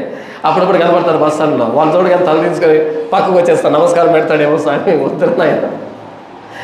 ఆటో నుంచి నమస్కారం సార్ అంటే ఏమని అర్థం, ఓహో మీరు స్టూడెంటేనా అన్నారు అనుకో, పరుగు పోదు, అందుకని తల తీసుకొచ్చేస్తారు. బెత్తము బుద్ధిమంతుని తయారు చేస్తుంది. బైబిల్లో ఉన్న దేవుడు క్రూరుడు కఠినాత్ముడు అంటే మరి బొమ్మ కాదు కదా, సజీవుడైన దేవుడు అయినప్పుడు స్పందిస్తాడు కదా. సజీవుడు స్పందిస్తాడు, బొమ్మ స్పందిస్తుందా? అందుకే బెల్షస్సర్ విషయంలో దానియేలు అంటాడు, ఆ గోడ మీద వ్రాత రాసినప్పుడు మేనే మేనే టెకేల్ ఉఫార్సీన్ అని రాసినప్పుడు ఎవరు చదివి వినిపించరు, ఎవరికి అర్థం కాదు, అది భావం చెప్పరు. అప్పుడు దానియేలు వస్తాడు, ఏమని చెప్తాడు తెలుసా, చూడనైనను విననైనను గ్రహింపనైనను చేతగానే వెండి బంగారు ఇత్తడి ఇనుము కర్ర రాయి అనువాటితో చేయబడిన దేవతలను స్తుతించిరి, కానీ నీ ప్రాణమును నీ సకల మార్గములను ఏ దేవుని వశమును ఉన్నవో ఆయన్ని నువ్వు స్తుతించలేదు, గణపరచలేదు. అందుకని ఈ చేయవచ్చి ఈ వ్రాత రాసింది ఈరోజు 12 గంటలకి ఫినిష్ అని అన్నాడు. దేవుడు ఎవరు? నా ప్రాణము నా సకల మార్గాలు ఏ దేవుని వశమున ఉన్నవో ఆయన దేవుడు తప్ప చూడనైనను వినునైనను గ్రహింపనైనను చేతకాని వెండి బంగారు ఇత్తడి కర్ర రాయి అనువాటితో చేయబడిన దేవతలను స్తుతించరు కానీ అని బెల్షస్సర్ని ముఖం మీద కడిగాడు. ఆ కడిగిన అర్ధరాత్రికి తుడిచిపెట్టుకోబోయాడు లేకుండా. బైబిల్లో దేవుడు క్రూరుడు కఠినాత్ముడు, ఎస్ సజీవుడు కాబట్టి, జీవం కలిగిన దేవుడు కాబట్టి. అందుకని హెబ్రీ గ్రంథకర్త అంటాడు, జీవము గల దేవుని చేతిలో పడుట భయంకరము అన్నాడు. జీవము గల దేవుని చేతిలో పడడం భయంకరం, బొమ్మ చేతిలో పడడం అనలే.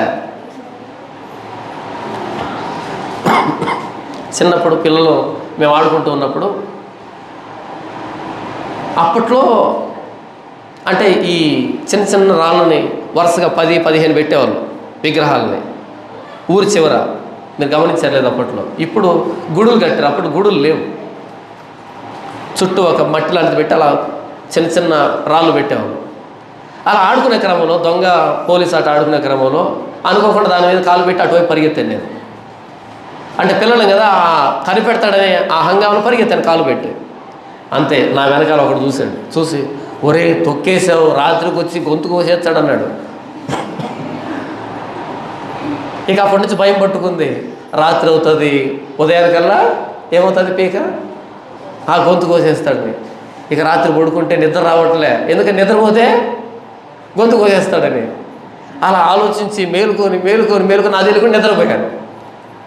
తెల్లారింది, మా నాన్న లేపుతున్నాడు, గొంతు ఉందా అంటే గొంతు ఉంది, పోలే ఎక్కడికి అట్టే ఉంది. గొంతు కోయాలంటే సజీవుడై ఉండాలి కదా. బెల్షస్సర్ను కోసాడా లేదా? అమ్మునోడు కోసాడా లేదా? కోస్తాడు. ఎవరు? సజీవుడు కోస్తాడు. బైబిల్లో దేవుడు క్రూరుడు కఠినాత్ముడు అంటే సజీవుడు కాబట్టి ఆయన స్పందిస్తాడు. తప్పు చేసినప్పుడు కోపంగా స్పందిస్తాడు, తప్పును ఒప్పుకున్నప్పుడు ప్రేమగా స్పందిస్తాడు. ఆయన క్రూరత్వం వెనుక, కాఠిన్యం వెనకాల వెంటనే కరుణ కూడా ఉంటుంది, దయ కూడా ఉంటుంది, ప్రేమ కూడా ఉంటుంది. బొమ్మకు ఒకవైపు మాత్రం, నాణ్యానికి ఒకవైపు చూస్తే ఆయన కఠినాత్ముడు కనపడతాడు, రెండో వైపు చూస్తే కరుణించే దేవుడు, కృప చూపించే దేవుడు, దయ చూపించే దేవుడు, ప్రేమ కలిగినటువంటి దేవుడు. నేను ఎందుకు చెప్పాను ఇదంతా? టీచర్ చేతిలో బెత్తం పిల్లాన్ని బుద్ధిమంతుడిగా చేస్తుంది, తల్లిదండ్రుల చేతిలో బెత్తం పిల్లాన్ని ప్రయోజకుడిగా చేస్తుంది. బెత్తం పట్టుకునేవాడిని టీచర్ అంటారు. టీచర్ బెత్తం పెట్టుకుంటే పిల్లాడు ప్రయోజకుడు అవుతాడు. బెత్తం వాడకపోతే పాన్పరాకు వేసుకుంటాడు కదా, అది జరిగేది. ఈ పాన్పరాకు వేసుకునే వాళ్ళందరూ చూడండి స్కూల్ ఎగ్గొట్టుంటారు. ఎందుకు ఎగ్గొట్టుంటారు? బెత్తానికి భయపడే. ఎవరైతే పై ఆఫీసర్లు ఉంటే వాళ్ళ దగ్గరికి వెళ్ళండి, బెత్తానికి లోబడ్డారు, దాని దెబ్బలు తిన్నారు, సరిచేయబడ్డారు, ఆఫీసర్లు అయ్యారు. బెత్తానికి భయపడిన వాడు అందరికీ సేవ చేస్తూ ఉంటాడు. ఉగ్రత చూపించే దేవుడు కఠినాత్ముడు కాదు, అన్యాయస్తుడు కాదు. ఉగ్రత మంచిది, లేకపోతే ప్రమాదం. మనకు నొప్పి తెలియాలి. నొప్పి తెలియకపోతే పక్షవాతం వచ్చినట్టు. నా చేతికి పక్షవాతం వచ్చిందనుకోండి, నేను ఎంత అదృష్టవంతున్నో, ఇక మీద దోమ కుట్టినా సరే నాకు తెలియదు అంటే మంచి పనేనా? మంచి మాటేనా? అదే పక్షవాతం రాలేదనుకో, దోమలు కొడతా ఉంటాయి, పదే పదే చురుకు చురుకు అంటూ ఉంటుంది. పక్షవాతం వస్తే దోమ కాదు కదా, ఏను కరిచినా సరే ఏను గర్వదు కదా, ఏను తొక్కినా సరే దీనికి ఏమనిపించదు. అంత మాత్రం చేత అదృష్టవంతులు అందామా? చురుకుంటే కదా చావకుండా ఉంటాము. పాము గరిచిందనుకో చురుకు అంటే కదా ఏదో గరిచిందని తెలిసేది, లేకపోతే ఏం చేస్తాం? చచ్చి ఊరుకుంటాం. చురుకుంటే బ్రతుకుతాం, చురుకు లేకపోతే చచ్చిపోతాం. ఉగ్రత చూపించే దేవుడు అన్యాయస్తుడు కాదు. నేను ఎందుకు చెప్పాను ఇదంతా? 13వ వచనంలో నేను ఆ ప్రకారం ప్రవచించుతుండగా బెనయా కుమారుడైన పెలట్య చచ్చెను. ఎవడైతే చచ్చిపోయాడో కనుక నేను సాష్టాంగపడి ఎలుగెత్తి, అయ్యో ప్రభువా యెహోవా, ఇశ్రాయేలీలు శేషమును నీవు నిర్మూలన చేయుదువా అని మొరపెట్టుతుని. ప్రభువా నిర్మూలన చేసేస్తావా? అంతా నాశనం చేసేస్తావా? అప్పుడు దేవుడు అంటున్నాడు, అందరిని నాశనం చేయను. ఎవరైతే ఈ దేశం మాది అనుకుని విర్రవీగుతున్నారో వారిని నాశనం చేస్తాను. ఎవరైతే ఆశలు అయిపోయాయి, అంతమైపోయామనుకున్నారో వారిని మరలా జనాంగంగా చేస్తాను, వారిని మరలా దేశంగా మారుస్తాను. ఆశలు అంతమైన చోటనే నిరీక్షణ ఉంటుంది. ఆశ అంతమైన చోటనే నిరీక్షణ ఉంటుంది. ఎందుకు నిరీక్షణ సాధ్యమవుతుందంటే మన దేవుడు సజీవుడు కాబట్టి.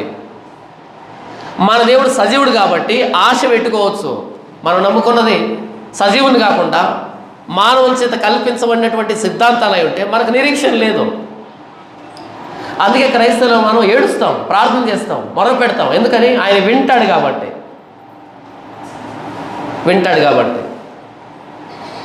మనం నమ్ముకున్నది ఎవరిని? సజీవుణ్ణి. 1వ వచనం నుంచి 13వ వచనం వరకు దేవుని ఉగ్రతను మనం చూస్తే 25 మంది వ్యక్తుల విషయంలో, 14 నుంచి చివరి దాకా దేవుని ప్రేమను, దేవుని నిరీక్షణను, దేవుడు మరలా సమకూరుస్తాడు దేశంగా అనేటువంటి ఓదార్పు మాటలు చూస్తున్నాము. నాణానికి 2 వైపులు ఉన్నట్టుగా బైబిల్లో ఉన్నటువంటి దేవుడికి 2 పార్శ్వాలు ఉన్నాయి. ఒకటి ప్రేమ, 2 ఉగ్రత. ఉగ్రతనే చూస్తే భయపడతాం, కఠినాత్ముడు కనపడతాడు. ప్రేమనే చూస్తే భయాన్ని విడిచిపెట్టేసి పాపం చేస్తాం. ప్రేమని ఉగ్రతని 2 సమానంగా చూసినప్పుడు మనం ఉండవలసినటువంటి పరిధిలో మనం ఉంటాం. చాలామంది ఉగ్రతను చూశారు, వదిలిపెట్టేశారు. ప్రేమను చూశారు, చెడిపోయారు. రెండింటినీ చూడాలి. ప్రభువైన యేసుక్రీస్తు సిలువను మనం చూసినప్పుడు మనకు అర్థమవలసిన విషయం ఏంటంటే, దేవుడు లోకమును ఎంతో ప్రేమించెను. సిలువలో ఏముంది? ప్రేమ ఉంది. కాగా తన అద్వితీయ కుమారునిగా పుట్టిన వారిని విశ్వాసించు ప్రతివాడు నశింపగా నిత్య జీవం పొందినట్లు. అంటే సిలువను అంగీకరిస్తే ప్రేమ, అంగీకరించకపోతే నాశనం. సిలువలో 2 కోణాలు ఉన్నాయి. వాస్తవానికి సిలువ మీద ప్రాణం పెట్టాల్సింది ఎవరు? నేను. ఆ సిలువ మీద ప్రాణం పెడుతున్నాడు దొంగలో ఒకడు అన్నాడు, నీవును అదే శిక్షా విధిలో ఉన్నావు, మనకైతే ఇది న్యాయమే. ఏమన్నాడు? సిలువ మీద ఉన్న దొంగ ఏమన్నాడు? ఈ రోమీయులు అనవసరంగా మమ్మల్ని శిక్షిస్తున్నారు, మేము మంచి వాళ్ళం అనటంలే, మనకైతే ఇది న్యాయమే. ఎందుకని? దోపిడీ చేసాం, హత్యలు చేసాం, అల్లరిలో పాల్పొంపు పొందాం, దేశానికి విరోధంగా ప్రవర్తించాం, సంఘ విద్రోహ చర్యలన్నింటిలో పాల్పొంపులు పొందాం, సమాజానికి పనికి రాకుండా తయారయ్యాం. కాబట్టి మనకైతే ఇది న్యాయమే. ఈయనకి ఇది న్యాయం కాదు. మనమైతే అందరి కాళ్ళు విరిచేసాం కాబట్టి న్యాయమే. ఈయన కాళ్ళు లేని వాళ్ళకి కాళ్ళు ఇచ్చాడు, ఈయనకి న్యాయం కాదు ఇది. మనం ప్రాణాలు తీసాం, ఈయన సజీవుడు. ఈయన సమాధిలో ఉన్న వ్యక్తిని బయటికి పిలిచాడు, ప్రాణం ప్రసాదించాడు, ఈయనకి ఇది న్యాయం కాదు. మనం రాజ్యానికి వ్యతిరేకంగా తిరుగుబాటు చేస్తాము, ఈయన పరలోక రాజ్యాన్ని స్థాపించడానికి వచ్చాడు, ఈయనకి ఇది న్యాయం కాదు. అంటే సిలువ మీద ఎవరు ప్రాణం పెట్టాలి? ఎవరు చావాలి?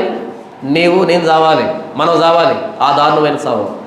అయితే ప్రభువైన యేసుక్రీస్తు మనల్ని విమోచించి ఆయన సిలువలో ప్రాణం పెట్టాడు. బరబ్బా లాంటి మనల్ని విమోచించి ఆయన సిలువలో ప్రాణం పెట్టాడు. సిలువలో ప్రేమ ఉంది, కనికరం ఉంది, దయ ఉంది, వాత్సల్యత ఉంది, దీర్ఘశాంతం ఉంది. అదే సిలువలో ఆ సిలువను వెక్కిరిస్తే, సిలువను కూర్చిన వార్త నశించుతున్న వారికి వెర్రితనము, రక్షింపబడుతున్న మనకు దేవుని శక్తి. సిలువను వెక్కిరిస్తే నాశనం ఉంది, సిలువని స్వీకరిస్తే రక్షణ ఉంది. రెండు కోణాలు ఉన్నాయి సిలువలో. చాలామంది ఈరోజు కేకలు వేస్తున్నారు, అరమెదడు వాళ్ళందరూ కలిసి. ఎవరు అరమెదడు? పూర్తిగా మెదడు అంటే ఆలోచిస్తాడు. అరమెదడు ఉన్నటువంటి వ్యక్తులందరూ ఏమని కేకలు వేస్తున్నారంటే, యేసు ప్రభు 3 మేకులు బీకోలేకపోయాడంట. అసలు ఈ మాట ఎక్కడి నుంచి వచ్చిందో ఏంటో నాకేం అర్థం కావట్లేదు. 3 మేకులు పీకోలేకపోయాడంట అంటే సిలువని వెక్కిరించడం, యేసు ప్రభు సిలువను వెక్కిరించడం. పాపం 3 మేకులు పీకోలేకపోయాడు, 3 మేకులు పీకోలేకపోయాడు, ఓ కేకలేశాడు పాపం. మొన్న తిరుపతిలో వీడికి మేకులు బిగించారు, కేసు పెట్టారు తిరుపతిలో. పాపం పరారీలో తిరుగుతున్నాడంట, నా మీద కేసు పెట్టారు అని ఏడుస్తున్నాడు. నేనేం చెప్తున్నాను అంటే, ఆయన ఎందుకు సిలువలో ప్రాణం పెట్టాల్సి వచ్చిందంటే అది మన స్థానాన్ని ఆయన తీసుకున్నాడు, ఆయన స్థానాన్ని మనకిచ్చాడు. ఎవరికైతే సిలువ వెరితనంగా అనిపిస్తుందో వాళ్ళు నాశనం నిర్ణయించబడిన వాళ్ళు, ఎవరైతే సిలువను స్వీకరిస్తారో వాళ్ళు రక్షించబడుతున్న వాళ్ళు. ఇక్కడ మేము దేశాన్ని వదిలిపెట్టిపోయాం, మాకు ఇక ఆశలు లేవు, మాకు నిరీక్షణ లేదనుకుంటే మిమ్మల్ని దేశంగా చేస్తా. ఎవరైతే దేశంలో నిలబడి మాది దేశం అనుకుంటున్నారో మీరు నాశనం అయిపోతారు. గర్వం చూపిస్తే కాఠిన్యం వహిస్తాడు వారి పట్ల. గర్విష్ఠుల ఎడల కాఠిన్యాన్ని చూపెడతాడు. తగ్గింపు ఉంటే, అణిగిమణిగి ఉంటే కరుణను చూపెడతాడు. మన దేవుడు సజీవుడు కాబట్టి ఆయన ఉగ్రతను చూపెడతాడు, ఉగ్రత వెనకాలే ప్రేమను చూపెడతాడు. చాలామంది ఆ కష్టాల్లో, శ్రమల్లో మునిగిపోయి, ఆ ఇబ్బందుల్లో మునిగిపోయి అయిపోయింది అనుకుంటున్నారు. అయిపోతే చనిపోతాం. మెనే టెకేల్ ఉఫాల్సిన్. దేవుడు నిన్ను త్రాసులు పెట్టి తూచాడు, తక్కువ కనబడ్డావు, నీ దినాలు లెక్కించేశాడు, నీ దినాల లెక్కను ముగించేశాడు, కాబట్టి నీ రాజ్యం తీసివేయబడి పారసీకులకు ఇవ్వబడింది అని చెప్పాడు. ముగించిన తర్వాత కదా ప్రాణం పోయింది. మనం ప్రాణం పోలేదంటే, మనం బ్రతికున్నామంటే దాని అర్థం ఏంటంటే ఇంకా ముగించబడలేదు, ఇంకా లెక్క ఉంది, ఇంకా రోజులు ఉన్నాయి. పోయే సమయంలోనైనా పశ్చాత్తాపడితే క్షమించే దేవుడు ఆయన. యేసు నీవు నీ రాజ్యంలో కూర్చోమని జ్ఞాపకం చేసుకో అన్నాడు. యేసు ప్రభు ఏమన్నాడు? ఏంటి చివరి దశలో అడుగుతున్నావేంటి అని అన్నాడా? అనలే. నేడు నీవు నాతో కూడా పరదేశంలో ఉంది, గంటల వ్యవధిలో పశ్చాత్తాపం పొందినా సరే క్షమించే దేవుడు ఆయన. యేసు ప్రభు ఒక ఉపమానం చెప్పాడు. ఏమని? ఎవరు అడిగారు నన్ను, మరి ఎవరు అడిగారు గుర్తుకు లేదు, కానీ ఒక మాట అన్నారు. క్రాంతి టీవీలో అడిగారు, కేఆర్ టీవీలో. ఏమన్నారు అంటే, ఒక వ్యక్తి హత్యలు చేశాడు, మోసాలు చేశాడు, అబద్ధాలు చెప్పాడు, ఏంటేంటో చేశాడు, అన్ని విధాలుగా చెడిపోయాడు ఒక వ్యక్తి. అయితే చచ్చిపోయే సంవత్సరం ముందు యేసు ప్రభు దగ్గరికి వచ్చాడు. యేసు ప్రభు క్షమిస్తాడా అని. నేను అన్నాను, సంవత్సరం దాకెందుకు? గంటల వ్యవధిలో ప్రాణం పోతున్నటువంటి దొంగ యేసు నీవు నీ రాజ్యంలో కొంచెం జ్ఞాపకం చేసుకోవాలంటే యేసు ప్రభు ఏమన్నాడు? నేడు నీవు నాతో కూడా పరదేశంలో ఉందువు. గంటల సమయంలో మారు మనసు పొందిన క్షమించే దేవుడు ఆయన. ఎందుకంటే క్షమించడానికి సిద్ధమైన మనసు కలిగిన దేవుడు. అదేంటి అన్నీ మర్డర్స్ చేశాడు అని అంటే బైబిల్ ఏం చెప్పింది తెలుసా? నువ్వు చేసిన మర్డర్స్ని బట్టి పాపం అని చెప్పలే. స్వభావ సిద్ధముగా దైవ ఉగ్రతకి పాత్రలమే, పుట్టుకతో పాపులమే. ఏంటి? నీతిమంతులు లేడు, ఒక్కడు లేడు. కాకపోతే వాడు మర్డర్స్ చేసి బయటపడ్డాడు, మనం మర్డర్ చేయకుండా ముసుగేసుకున్నాం. స్వభావం అయితే అదే కదా. మీరు ఇల్లు సర్దుతున్నారు, ఇల్లు సర్దుతూ ఉంటే మీకు ఒక చిన్న తేలు పిల్ల కనిపించింది. నేను చాలాసార్లు చెప్పాను, ఇది అర్థం కావడానికి చెప్తున్నా. ఒక చిన్న తేలు పిల్ల కనిపించింది, చిన్నది, అంత చిన్న తేలు పిల్ల కనిపించింది. మీరేం చేస్తారు? మిమ్మల్ని కుట్టింది అదేమైనా? దాని మానాన్న అది ఎక్కడో ఏ పేపర్ కిందనో చెత్త కిందనో ఉంది, కనిపించింది. అప్పుడేం చేయాలి? జాగ్రత్తగా దాన్ని ఒక పాత్రలో తీసుకొని అలా పట్టుకొని దూరంగా అడవిలో తీసుకుని వెళ్ళి అక్కడ వదిలిపెట్టాలి కదా. ఇంట్లో నీకు ఇబ్బందిగా ఉంది కదా, మేము కసువు ఊడుస్తున్నప్పుడు నో ప్రాబ్లం, నువ్వు అడవిలోకి వెళ్ళి సురక్షితంగా ఉండని చెప్పాలి కదా. చెప్తావేంటి? ఏం చేస్తాం? అలా ఊడుస్తుంటామా? తేలుకలు కనిపించిందా? అప్పుడేం చేస్తాం? పొరకనే ఇటువైపు తిప్పుతాం కదా, ఇటువైపు ఉడిచే పొరకనే చీపుర్ని ఇటువైపు తిప్పుతాం. ఎందుకని? ఇటువైపు కొంచెం సాఫ్ట్గా ఉంటుంది తోసేటప్పుడు. అరే పసిబిడ్డ, చిన్న బిడ్డ, ఎవరిని కొట్టలే, ఎవరికి అపకారం చేయలే, ఆ చిన్న తేలు పిల్లని చీపురు గట్ట తిరగేసి దబి పని కొడితే జ్యూస్ అవుతుంది అది కదా. ఏమవుతుంది? 2 ఏళ్ళు దబి వేసిన తర్వాత వెతుకుతాం ఎక్కడుంది అని. ఎక్కడుంటుంది అది? పైన తగులుకొని ఉంటుంది, మొత్తం చిమ్మించి కొట్టి ఉంటుంది. ఆ రసం దాని లోపల ఉండదు. పసిబిడ్డను అలా కొట్టచ్చా? ఆ పసిబిడ్డ తేలుబిడ్డ. తేలుకున్న స్వభావం ఏంటి? కుట్టే స్వభావం. కాబట్టి దాన్ని ఏం చేయాలి? చంపాలి. స్వభావ సిద్ధముగా చావడానికి పుట్టినటువంటిది, చావుకు నియమించబడింది. పాము కనబడితే ఏం చేస్తాం? గతంలో పాలు పోస్తున్నాంలే, ఇప్పుడేం చేస్తాం?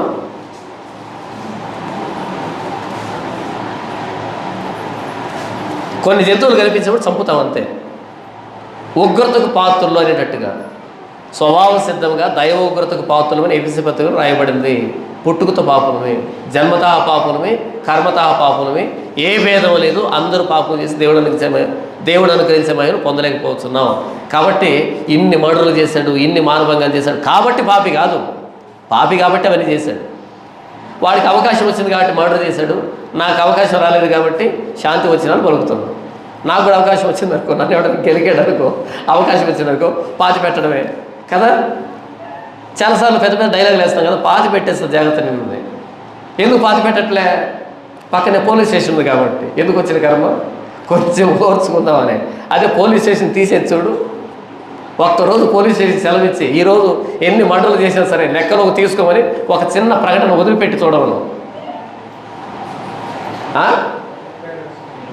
ఒక చిన్న ప్రకటన, ఈరోజు ఏ పోలీస్ స్టేషన్ పని చేయదు, ఈరోజు ఎన్ని దొంగతనాలు చేసినా, ఎన్ని మర్డర్లు చేసినా, ఎన్ని మోసాలు చేసినా లెక్కలోకి రావు అని ఒక చిన్న ప్రకటన ఇచ్చి చూడవను. మరుసటి రోజు అంబులెన్స్ను అమెరికా నుంచి డౌన్లోడ్ చేసుకోవాలి కదా. ఎన్ని శవాలు తేలుతాయో, ఎంతమంది కాలు చేతులు తెగిపోతాయో, ఎన్ని జీవితాలు నాశనం అవుతాయి. ఎందుకని? పోలీస్ స్టేషన్లు ఆపుతున్నాయి కాబట్టి నేను ఉత్తమమైన పాస్గా ఇక్కడ నిలబడి ఉంటే మీరు కూడా అతి ఉత్తమైన విశ్వాసంగా అక్కడ కూర్చున్నారు. ఒక్కసారి ఈ కంచి తీసివేసి చూడమనండి. కాబట్టి ఒక వ్యక్తి అది చేశాడు, ఇది చేశాడు, యేసును నమ్ముకుంటే రక్షిస్తాడా? క్షమిస్తాడా? ఎస్, క్షమిస్తాడు. వాడికే కదా రక్షణ, కూర్చున్న మనకు కూడా రక్షణ, అడుగుతున్న నీకు కూడా రక్షణ. మనమంతా పాపులమే, జన్మతః పాపులమే, కర్మతః పాపులమే. అయితే ఒకడికి అవకాశం వచ్చి పాపిగా కనబడుతున్నాడు, ఒకడికి అవకాశం రాక మంచోడుగా మిగిలిపోతున్నాడు. అవకాశం వస్తే అందరూ చెడిపోయిన వాళ్ళమే, నాతో సహా కలిపి. అవకాశం రాలేదు కాబట్టి ఇలా మిగిలిపోయాం. ఎందుకంటే పాప స్వభావం లోపల ఉంది. పాప స్వభావం లోపల ఉంది. సింహం ఏం తింటుంది? క్యారెట్ హల్వా తింటుందా? రక్తాన్ని తాగుతుంది, మాంసాన్ని తింటుంది. ఎందుకంటే దాని స్వభావమే అది. మరి మనం పాపం అయినప్పుడు ఏం చేస్తాం? ఆలోచన పాపమే, చూపు పాపమే, చేతలు పాపమే, ప్రతిదీ పాపమే కదా. నా యందు అనగా నా శరీరమందు మంచిది ఏది నివసింపదని నేను ఎరుగుదును అని అపోస్తలుడైన పౌలు అంటాడు. ఈరోజు ఏమనుకున్నాడు చాలామంది, యేసు ప్రభు వీరిని క్షమిస్తాడా, వారిని క్షమిస్తాడా? అందరికీ క్షమాపణ కావాలి. ఏ భేదం లేదు, అందరూ పాపం చేసి అందరికి క్షమాపణ కావాలి. చేసిన మర్డర్లను బట్టి ఇంత పాపేని కాదు, చేయకపోయినా పాపులమే, పాప స్వభావాలు ఉన్న వారమే. నేను చెప్పాను, సంవత్సరం తర్వాత సంవత్సరం ఎందుకు గ్యాప్ పెట్టావు? ఇంకాసేపులో చచ్చేవాడు పశ్చాత్తాపడిన ప్రభువైన యేసుక్రీస్తు క్షమిస్తాడు. ఎందుకంటే ఈ క్షమాపణ మనం చేసినటువంటి మంచి పనులు బట్టి కాదు, ఆయన చేసినటువంటి సిలువ కార్యాన్ని బట్టి అని చెప్పాను. ఆ రోజు వాళ్ళకి అర్థమైంది లేదు నాకు తెలియదు, కానీ మనకు అర్థం కావాలి. సిలువ చాలా కఠినంగా కనబడుతుంది. రోమేలు వేసిన సిలువ, ఆ సిలువను నిదానించి చూసినప్పుడు ఆ సిలువలో దేవుని ప్రేమ దాగి ఉంది. మనల్ని క్షమించడానికి ప్రభువైన యేసుక్రీస్తు సిలువలో ప్రాణం పెట్టాడు. మరి మనల్ని క్షమించడానికి ఇంత పాపాత్ముల్ని ప్రేమించి సిలువలో ప్రాణం పెట్టిన యేసు ప్రభు ఆయన సిలువను వెక్కిరిస్తే ఏం చేస్తాడంట? ఏం చేస్తాడు? ప్రేమించి ప్రాణం పెట్టినప్పుడు ప్రేమ కనబడుతుంది. ఆయన సిలువలో ప్రాణం పెట్టినప్పుడు ఆ ప్రాణత్యాగాన్ని వెక్కిరిస్తే మనల్ని సిలువకి వేసుకొడతాడు. శిక్ష విధించువాడు ఎవడు? చనిపోయిన క్రీస్తు యేసే అని అంటాడు రోమీయులకు రాసిన పత్రికలో. శిక్ష విధించువాడు ఎవడు? తీర్పు తీర్చేది ఎవడు? మన ప్రభువైన యేసుక్రీస్తు వారే. ఎవరంటే తీర్పు తీర్చేది? మనమంతా క్రీస్తు న్యాయపీఠం ఎదుట అని అన్నాడు 2 కొరింథీ పత్రిక 5వ అధ్యాయంలో. న్యాయపీఠం మీద ఎవరున్నారంట? ప్రభువైన యేసుక్రీస్తు వారు. ప్రకటన గ్రంథంలో గొర్రె పిల్ల ఉగ్రత నుంచి మమ్మల్ని తప్పించండి కొండలతో మొరపెడతారంట. ఎవరు ఉగ్రత నుంచి? గొర్రె పిల్ల ఉగ్రత నుంచి. గొర్రె పిల్ల అంటే బలి అయింది అని అర్థం. బలి అయినటువంటి గొర్రె పిల్ల ఉగ్రతను కూడా చూపెడుతుంది. కాబట్టి సిలువను గురించిన వార్త నశించే వారికి వేరేతనము, రక్షించబడుతున్న మనకు దేవుని శక్తి. యెహెజ్కేలు గ్రంథం 11వ అధ్యాయం 14 నుంచి రాయబడినటువంటి మాట ఏంటంటే, పై వచనాలను ఉగ్రత చూపించాడు, ఇక్కడ నుంచి 14 నుంచి ప్రేమను చూపెడుతున్నాడు, నిరీక్షను ప్రకటిస్తున్నాడు. మన దేవుడు ఉగ్రతను చూపించే దేవుడు, వెంటనే ప్రేమను చూపించే దేవుడు. తల్లి హృదయం, తల్లికి తండ్రికి ఆ వాత్సల్యత పెట్టింది ఆయనే. నీ తల్లిని నిన్ను మర్చిపోయినా, నేను నిన్ను మర్చిపోను అంటాడు ఆయన. తల్లి చంటి బిడ్డను మర్చిపోవచ్చు, కానీ నేను నిన్ను మర్చిపోను. చూడు, మన అరచేతుల మీద నిన్ను చెక్కుకొని ఉన్నాను, యెరూషలేము అనే ప్రకారం నిత్యం నా అరచేతుల్లో ఉన్న నా కళ్ళు ఎదురుగా ఉన్నాయి అని మాట్లాడతాడు. కాబట్టి దేవుడు ఉగ్రతను చూపెడతాడు, అదే సమయంలో దేవుడు ప్రేమను చూపెడతాడు. ఎప్పుడు? పశ్చాత్తాపడినప్పుడు. పశ్చాత్తాపడకపోతే ఉగ్రతను పెంచుతాడు, మరి 7 ఇంతలు అధికం చేస్తాడు, మరి 7 ఇంతలు అధికం చేస్తాడు. ఆ రోజు నెబుకద్నెజరు ఆయన నిలవబెట్టించినట్టు ప్రతిమకు నమస్కారం పెట్టకపోతే 7 ఇంతలు వేడి చేశాడు అగ్నిగుండాన్ని. ఈయన 7 ఇంతలు వేడి చేస్తే మరి దేవుడు సజీవుడైన దేవుడు, జీవం కలిగిన దేవుడు పశ్చాత్తాపడిపోతే మరి 7 ఇంతలు చివరి తీసుకొని నరకలో పడేస్తే ఇక నంబర్ లేదు. అక్కడ అగ్ని ఆరదు, పురుగు చావదు. చూడండి 18వ వచనం. వారు అక్కడికి వచ్చి అక్కడ తాము ఉంచిన విగ్రహం తీసివేసి తాము చేసి ఉన్న హేయ క్రియలు చేయటం మానుదురు. ఎవరు? చెరలో నుంచి వచ్చిన వాళ్ళు మానేస్తారు. ఎందుకు వెళ్ళారు చెరలోకి? ఈ హేయ క్రియలు చేశారు కానీ అక్కడికి వెళ్ళారు. వాళ్ళు అక్కడి నుంచి తీసుకొని వస్తాను, వాళ్ళు మానుతారు. అంటే వారికి నిరీక్షణ ఉంది, అలాగే నూతన జీవితం కూడా ఉంది. 19వ వచనం.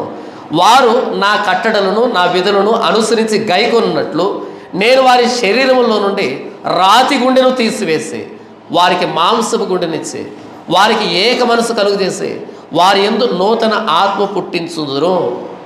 అలా తీసుకొచ్చిన వాళ్ళు ఏం చేస్తాడంట? రాతి గుండె తీసివేస్తాడంట, మాంసం గుండెనిస్తాడంట, నూతన ఆత్మనిస్తాడంట. 20వ వచనం. అప్పుడు వారు నాకు జనులై ఉందురు, నేను వారికి దేవుణ్ణై ఉందును. ఎప్పుడు? రాతి గుండె తీసివేసినప్పుడు. వీళ్ళు ఎందుకు నాశనానికి వెళ్తున్నారు? రాతి గుండె పెట్టుకొని. వాళ్ళు ఎందుకు ఇక్కడికి వస్తున్నారు? మాంసం గుండె ఇచ్చాడు కాబట్టి. అప్పుడు వారు నాకు జనులై ఉంటారు, నేను వారికి దేవుణ్ణై ఉంటాను. కఠినాత్ములకి దేవుడు కాదు ఈయన. బైబిల్లో ఉన్న దేవుడు కఠినాత్ముల దేవుడు కాదు. హృదయాన్ని మెత్తను పరుచుకునే వాళ్ళకి, ప్రభు మెత్తని హృదయం ఇవ్వు అని వేడే వాళ్ళకి దేవుడు ఈయన. అందుకని ప్రభువైన యేసుక్రీస్తు దగ్గరికి ఎవరు వస్తారు అంటే క్షమాపణ వేడే వాళ్ళు వస్తారు, ప్రభు క్షమించు అని. కఠినాత్ములు ఎక్కడ ఉంటారు? బయట ఉంటారు. ఆయన 3 మేకులు వీకోలేదని. కాఠిన్యం. నేను నీకోసం సిలువలో ప్రాణం పెట్టాను అంటే ఇంతకు మించిన వార్త ప్రపంచంలో ఎక్కడైనా ఉందా?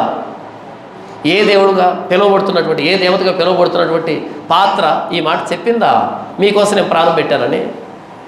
మీరు గ్రీకు దేవుళ్ళు కానీ, రోమా దేవుళ్ళు కానీ, బబులోను దేవుళ్ళు కానీ చూడండి, వాళ్ళ చేతుల్లో మారణాయుధాలు ఉంటాయి, ఏంటంటే ఉంటాయి.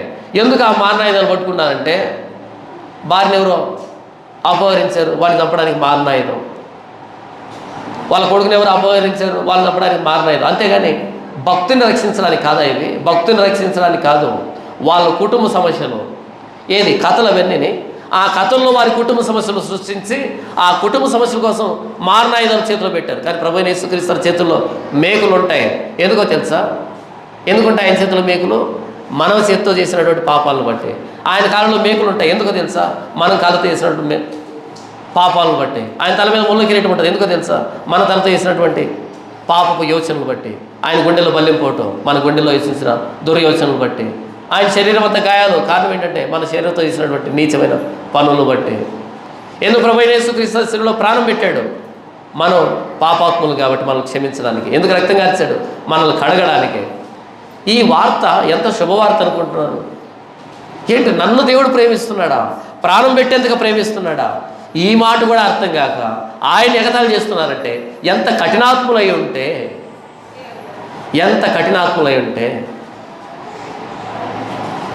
కఠినాత్ముల దగ్గరికి వెళ్ళి ఆ వ్యక్తికి ప్రేమను పరిచయం చేయండి. నేను నిన్ను ప్రేమిస్తున్నానండి, ఒక్క క్షణం ఆగుతాడు. ఎంత కఠినాత్ముడైనా సరే ఒక చిన్న బిడ్డ వెళ్ళి ఐ లవ్ యూ అంకుల్ అంటే అలా నిలవబడతాడు. ఎంత కఠినాత్ముడైనా సరే, ఎందుకంటే ఆ పదవిలో అలాంటి శక్తి ఉంది. అయితే ప్రభువైన యేసుక్రీస్తు ప్రాణం పెట్టేంతగా ప్రేమిస్తున్నా అని చెబుతున్నా సరే ఆయన ప్రాణత్యాగాన్ని విక్రిస్తున్నారు అంటే ఎంత కఠినాత్ములై ఉండాలి. నేను వారి రాతి హృదయాన్ని తీసివేసి మాంసపు గుండెనిస్తాను. ఎవరైతే మెత్తని హృదయం కలిగిన వారు ఉంటారో వారు ప్రభువైన యేసుక్రీస్తు అని అర్థం చేసుకోగలరు. ఆయన గుండెల్లో బల్లింపోటును అర్థం చేసుకోగలరు. ఎవరైతే కఠినాత్ములు ఉంటారో, రాతి హృదయాలు ఉంటాయో వారు రాతి దేవులనే ఆరాధిస్తారు. అంతే. గుండెల్లో బల్లింపోటు పడిపించుకున్న ఆయన్ను ఆరాధించాలి అంటే మన గుండెలు మెత్తన పరచబడి ఉండాలి, కాఠిన్యం పోవాలి.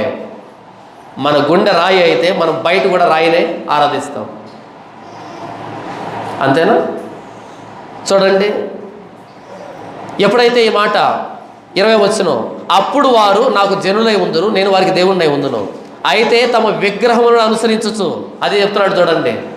అయితే తమ విగ్రహములను అనుసరించచ్చు, తాము చేయించు వచ్చిన హేయ క్రియలను జరిగింపబూను వారి మీదకి తమ ప్రవర్తన ఫలము రప్పించును. ఇదే ప్రభువైన యెహోవాకు. ఇంకా కాఠిన్యం తొలగించుకోకుండా విగ్రహారాధన చేస్తున్నారు. అక్కడ ఆ యెరూషలేము ప్రాంతంలో మనం 8వ దేవుని చూసాం కదా, 8 రకాల విగ్రహారాధన చూసాము. ఆ విగ్రహారాధన ఎవరు చేస్తారంటే కఠిన హృదయం చేసేవాళ్ళు. ఆ తమ్మూజు దేవతను కానీ, ఆ అస్తరోతు దేవతను కానీ, ఆ విగ్రహారాధన ఎవరు చేస్తున్నారా అంటే కఠిన హృదయులు, రాతి హృదయులు అనేటువంటి మాట 21లో రాయబడింది చూడండి. ఎవరైతే ఆ హేయ క్రియలు చేస్తారో వారి మీదకి వారి ప్రవర్తన ఫలాన్ని రప్పిస్తారు. అందుకని దేశాన్ని విడిచిపెట్టి వెళ్ళిపోతారు. ఎవరైతే దేశంలోనికి మరలా వస్తున్నారు వాళ్ళు రాతి హృదయాన్ని తీసివేసుకొని మెత్తన హృదయాన్ని కావాలని అడుగుతున్నారు. కాబట్టి వారికి మెత్తన హృదయాన్ని ఇస్తాను, మాంసం గుంటని ఇస్తాను, వారికి నా ఆత్మనిస్తాను అని దేవుడు చెప్తున్నాడు. ఇది నిరీక్షణ. మొదటి భాగంలో మనం దేవుని ఉగ్రతను చూసుకుంటే, రెండవ భాగంలో మనం దేవుని ప్రేమని, కరుణ, దయ, వాత్సల్యత. మన దేవుని దగ్గర నిరీక్షణ ఉంది. మన జీవితం అయిపోలే, మన ప్రాణం పోయేంత వరకు మనకు నిరీక్షణ నిలిచే ఉంది. పశ్చాత్తాపడితే మరలా క్షమించే దేవుడు, క్షమించుటకు సిద్ధమైన మనసు కలిగిన దేవుడు, ఆ క్షమాపణని శిలువలో చూపించిన దేవుడు. చూడండి 23వ వచనం, 22వ వచనం. కెరూబులు తమ రెక్కలు చాచెను. అంటే అంతవరకు కెరూబులు ఏం చేస్తున్నారు? అంతవరకు దర్శనాన్ని చూపెడుతున్నారు. ఎప్పుడైతే ఉగ్రతను కుమ్మరించి, ఎప్పుడైతే ఉగ్రత వెంటనే నిరీక్షణ చెప్పి, ఇప్పుడు కెరూబులు తమ రెక్కలు చాచారు. అంటే మరలా ఈ వ్యక్తిని ఎక్కడ తీసుకుని వెళ్తున్నారు? ఏజ్గేల్ని మరలా కెబార్ అనేటువంటి నది దగ్గర తేలాభిమన ప్రాంతానికి తీసుకుని వెళ్తున్నారు. కెరూబులు తమ రెక్కలు చాచను, చక్రములు వాటి ప్రక్కన ఉండెను, అంతలో ఇశ్రాయేలీయుల దేవుని మహిమ వాటి పైన కనబడెను. మరియు యెహోవా మహిమ పట్టణంలో నుండి పైకెక్కి పట్టణపు తూర్పు దిక్కున్న కొండకు పైగా నిలిచెను. తరువాత ఆత్మను ఎత్తి నేను దైవాత్మ వశుడును కాగా దర్శనంలోనైనట్టు కల్దీయుల దేశముందు చెరలో ఉన్న వారి యొద్దకు నన్ను దింపెను. అందులో నాకు కనబడిన దర్శనం కనబడకుండా పైకెక్కెను. అప్పుడు యెహోవా నాకు ప్రత్యక్షపరిచిన వాటన్నిటిని చెరలో ఉన్న వారికి నేను తెలియజేస్తున్నాను. ఇంతవరకు యెహోవా మహిమ, దేవుని మహిమ యెహెజ్కేలుని ఆ బబులోను నుంచి తీసుకుని రావడం, యెరూషలేములో జరుగుతున్నటువంటి ఆ హేయమైనటువంటి క్రియలన్నీ చూపించడం, తర్వాత మరలా యెహెజ్కేలు తీసుకుని వెళ్ళి వారి మధ్య పెట్టి ఇప్పుడు ప్రకటించు, మీకు నిరీక్షణ ఉంది, వారికి నాశనం ఉంది. మీరు పశ్చాత్తాపడండి, అక్కడికి వెళ్తారు. వాళ్ళు కఠిన హృదయాలు అయిపోయారు, వాళ్ళు ఇక్కడికి వస్తారు అనే మాట చెరలో ఉన్న వారికి ప్రకటించడం జరిగింది. ఇంతటితో యెహెజ్కేలు బబులోను నుంచి యెరూషలేముకి వచ్చినటువంటి ఆ ప్రయాణం అయిపోయింది. 11వ అధ్యాయంతో అయిపోయింది. వచ్చే వారం నుంచి మిగిలినటువంటి భాగాలు అక్కడ బబులోనులో ప్రకటించినటువంటి ప్రవచనాలు మనం ఆలోచిస్తాం. ఇంతవరకు మనం చెప్పుకున్న దాన్ని బట్టి మనం దేవుణ్ణి ఏమని ఆరాధిద్దాం లేదా ఏమని ప్రార్థిద్దాం అంటే, తండ్రి నీవు కాఠిన్యాన్ని చూపించే దేవుడు మాత్రమే కాదు, కరుణని చూపించే దేవుడు కూడా. నీవు శిక్షించే దేవుడు మాత్రమే కాదు, మా కోసం శిలువలో ప్రాణం పెట్టిన దేవుడు కూడా. నీవు ఉగ్రతను కుమరించే దేవుడు మాత్రమే కాదు, ఆ ఉగ్రతని మీరు రక్తం చిందించడం ద్వారా తప్పించిన దేవుడు కూడా.